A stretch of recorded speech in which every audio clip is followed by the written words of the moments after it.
નમસ્કાર દર્શક મિત્રો, પાટવી ગુજરાતી ન્યૂઝ પર આપનું હાર્દિક સ્વાગત છે। ભરૂચ પત્રકાર એકતા પરિષદના પત્રકારોએ જિલ્લા સમાહર્તાને આવેદનપત્ર પાઠવી રજૂઆત કરી। પત્રકારો પ્રત્યે રાજકીય નેતાઓ દ્વારા કરવામાં આવતી કથિત અપમાનજનક ટિપ્પણીઓ સામે વિરોધ નોંધાવ્યો।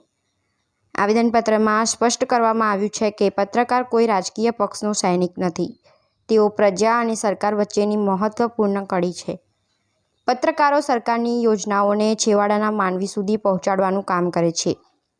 પત્રકાર એકતા પરિષદે જણાવ્યું છે કે તેમનું સંગઠન 10,000 પત્રકારોનું શિસ્તબદ્ધ મંડળ છે। તેમાં તાલુકા, જિલ્લા, ઝોન, પ્રદેશ અને મહિલા વિંગ તેમજ લીગલ વિંગનો સમાવેશ થાય છે। સંગઠન કાર્ડ ધારકો કે તોડફોડિયા પત્રકારોને સભ્યપદ અપાતું નથી। ખાસ કરીને ગુજરાતના ગૃહમંત્રી દ્વારા વારંવાર પત્રકારો વિરુદ્ધ કરવામાં આવતી કથિત અપમાનજનક ટિપ્પણીઓની ટીકા કરવામાં આવે છે। સંગઠને સ્પષ્ટ કર્યું છે કે કોઈપણ મંત્રીને પત્રકારોની ઇજ્જત સાથે ચેડા કરવાનો અધિકાર નથી। પરિષદે મુખ્યમંત્રીને વિનંતી કરી છે કે તેઓ મંત્રીઓને પત્રકારો વિરુદ્ધ સાર્વજનિક ટિપ્પણીઓ ન કરવા સૂચના આપે। આવેદનપત્રમાં પત્રકારોની વેદના અને પીડા રજૂ કરવામાં આવી છે અને યોગ્ય કાર્યવાહીની માંગ કરવામાં આવી છે।